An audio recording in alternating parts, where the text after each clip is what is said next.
आज म राजा राजतन्त्र विषयमा केही महत्त्वपूर्ण कुराहरू गर्न जाँदैछु। किनकि यो देशमा राजतन्त्र पुनः आउनुपर्छ भन्ने मुद्दा फेरि उठ्न थालेको छ र यस आधारमा म केही कुराहरू भन्नेछु। जुन म यसरी प्रारम्भ गर्दैछु कि यो दुनियाँमा कुनै यस्तो पनि समय थियो जति बेला मानव समुदाय उप मत्स्य न्याय प्रचलित थियो। मत्स्य न्याय भने के? जसको शक्ति उसको भक्ति। कुनै सिस्टम थिएन, कुनै दायरा थिएन, कुनै नीति नियम थिएन। त्यति बेला मत्स्य न्याय प्रचलित हुन्थ्यो। शताब्दीौं अगाडिको कुरा गर्दैछु म। र त्यो मत्स्य न्यायलाई नियमबद्ध, त्यसलाई व्यवस्थित बनाउनको लागि दुनियाँमा राजतन्त्रको शुभारम्भ भयो। बहुत पहिला। किन? दुनियाँलाई व्यवस्थित बनाएर कोही एउटा व्यक्तिलाई प्रमुख मानेर सबैजना उसले गर्ने आदेश, उसले दिने नियमका आधारमा चल्ने एउटा व्यवस्था, जसलाई राजनीतिक व्यवस्था नै हो, यो राजतन्त्र भनिन्छ।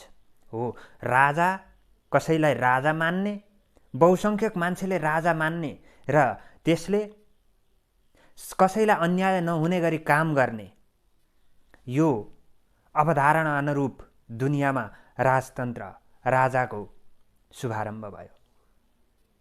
तर जब कोही व्यक्तिलाई राजा बनाइयो नि, हो, उसलाई जनमानसले दिएको मान्यता पच्न छोडो बिस्तारै बिस्तारै। जब समयका कालखण्डहरू बित्दै गए तब मान्छेलाई लाग्न थाल्यो, वा भनौँ राजाको व्यवहार यसरी बदलियो नि, त्यो राजतन्त्रात्मक व्यवस्थाको व्यवहार यसरी बदलियो नि, उसले जसले सिर्जना गरेको थियो भुइँ मान्छेहरू, जो न्यायका पक्षपाती थिए, जो मानवता जीवनका पक्षपाती थिए, मत्स्य न्यायका विरोधी थिए, तिनीहरूले खडा गरेको राजतन्त्र अहङ्कार, दम्भ, यो मनपरितन्त्र, तानाशाह, निरङ्कुशतातर्फ बिस्तारै बिस्तारै लाग्न थाल्यो। राजतन्त्रलाई अथवा त्यो राजतन्त्रको मनोविज्ञानलाई लाग्न थाल्यो कि म सर्वै सर्व हुँ, म सुप्रिमो हुँ। यस आधारमा उसले यस्ता रणनीति अपनाउन थाल्यो नि, उसलाई लाग्यो जो उसले शासन गर्दछ, जो ऊबाट शासित हुन्छन्, ती मान्छे उसका दास हुन्। तब उसले आफ्ना आकांक्षाहरू बढाउँदै लग्यो, मनोकांक्षाहरू बढाउँदै लग्यो। आखिरी हर शासक यसै गर्छ, आज पर्यन्त पनि। तब त्यो राम्रो भनेर ल्याएको राजतन्त्र, त्यो व्यवस्था बिस्तारै बिस्तारै विकृत हुन थाल्यो।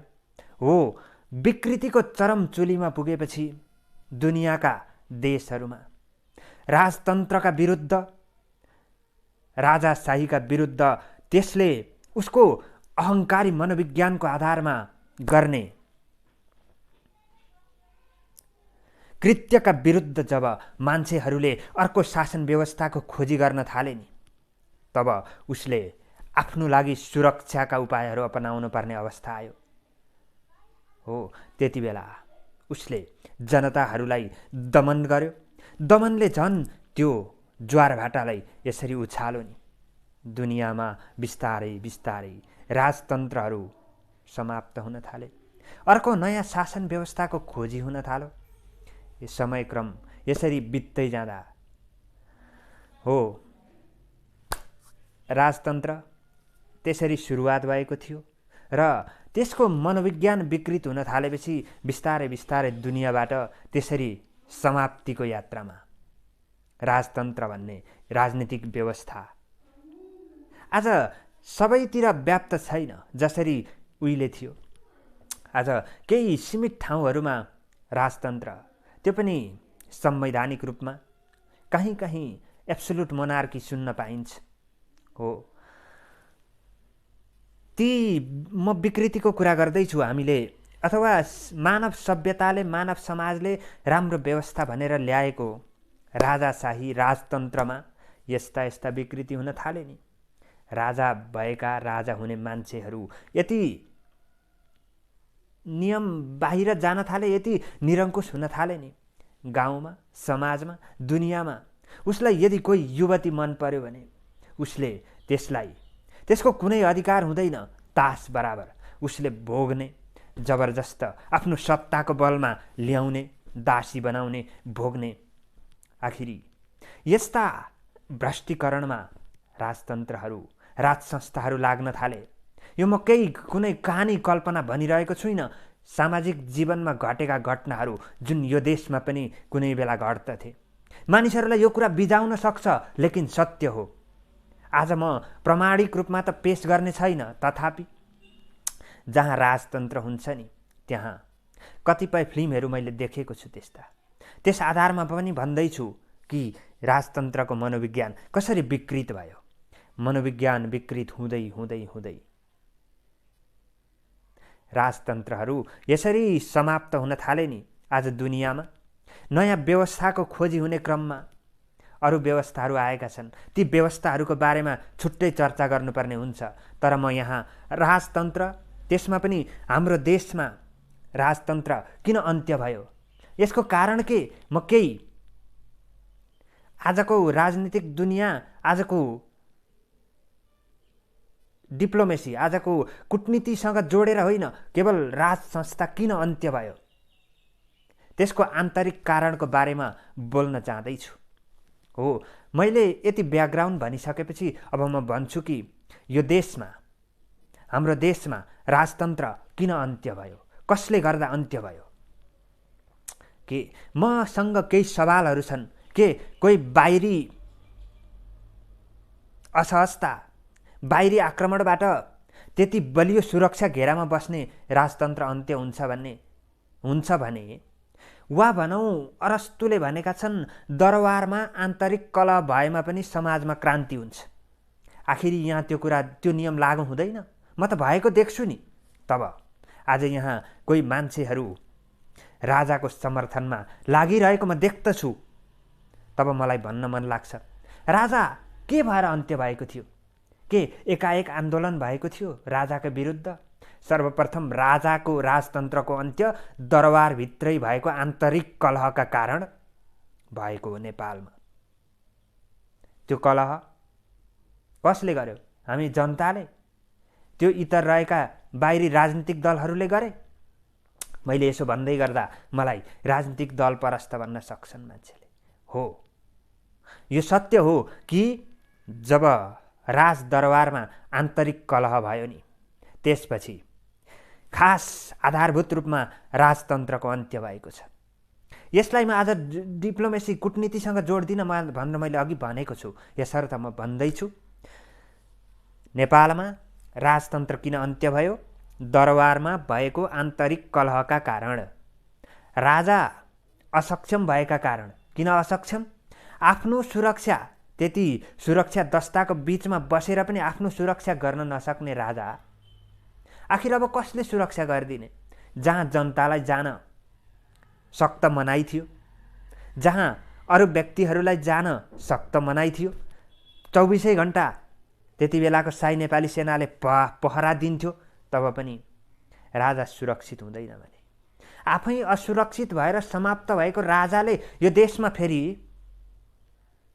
हामीलाई शासन गर्ला, हामीलाई सुरक्षा देला? यो विश्वास कसलाई लाग्छ? किनकि यो विश्वास मान्छेहरूलाई लाग्न सक्छ, भावुक मान्छेहरूलाई, सामान्य सोच भएका मान्छेहरूलाई। तर सत्य यो हो कि जो आफ्नो सुरक्षा गर्न असक्षम भएर समाप्त भएको छ, आफ्नो सुरक्षाको लागि कूटनीतिक रूपमा कमजोर भएर, आफ्नो सुरक्षाको लागि आफूलाई टिकाइराख्नको लागि गर्नुपर्ने कृत्यहरू गर्न नसकेर जो अन्त्य भएको छ, अब फेरि त्यो चिज फर्किएर आउला। आए पनि त्यसले हामीलाई हाम्रा अधिकारहरूको रक्षा गर्दै के हामीलाई लोकतान्त्रिक शासन गर्ला? मलाई यो विश्वास लाग्दैन। यसर्थ म भन्छु कि हामी कुनै पनि विषयप्रति सजग सचेत भएर आफ्नो जीवित मस्तिष्कलाई उपयोग गरेर समर्थन या विरोध गर्नुपर्छ। हचुवाका भरमा, भावनाका भरमा, भावुकताका भरमा यहाँ मान्छेहरू म चलिरहेको देख्दछु। तब हो समयक्रममा राम्रो भनेर स्थापित गरिएको चिज, जो अघि मैले भने नि सुरुमा, राजतन्त्र आफै विकृत हुँदै हुँदै आखिर यो अस्तित्वको एक त नियम पनि हो, जुन नियमका आधारमा हर चिज एक दिन समाप्त हुन्छ र मत्स्य न्यायको विरुद्ध, मनपरी तन्त्रको विरुद्ध राम्रो व्यवस्था भनेर कालान्तरमा खडा गरिएको राजतन्त्र जब विकृत भयो नि, दुनियाँबाट बिस्तारै बिस्तारै आफै पतन हुन थाल्यो। र त्यो पतनलाई हामीले स्वीकार गर्ने कि नगर्ने? स्वीकार गर्नुपर्छ। र आज भइरहेको व्यवस्थामा जुन विकृति आइरहेको छ, यसलाई हामीले दबाब दिएर नै सुधार गर्ने हो। यदि त्यसो गरिएन भने हामी फेरि इतिहासतिर त फर्किन्छौँ, तथापि हामीले प्राप्त गरेका, यस व्यवस्था अन्तर्गत प्राप्त गरेका कतिपय कुराहरू पनि गुमाउँछौँ र फेरि हामी त्यही पुरानै राजतन्त्रलाई यदि मान्ने हो भने हामी कुन इतिहासतर्फ जान्छौँ त्यसको हेक्का राखेर हामी अगाडि बढ्नु पर्दछ। यदि त्यसो गरिएन भने हाम्रो जीवनमा सुख होइन, दुःखको अर्को पुरानो अथवा नयाँ क्रम सुरु हुन्छ। यसर्थ यी कुराहरूलाई मध्यनजर गर्दै अगाडि बढौँ। राजतन्त्र नेपालमा किन अन्त्य भयो, त्यस विषयमा आज मैले केही कुराहरू प्रश्न पार्ने, मेरो आफ्नो धारणाहरू प्रश्न पार्ने कोसिस गरेको छु, लोकतन्त्रको उपयोग गर्दै। प्रेम नमन।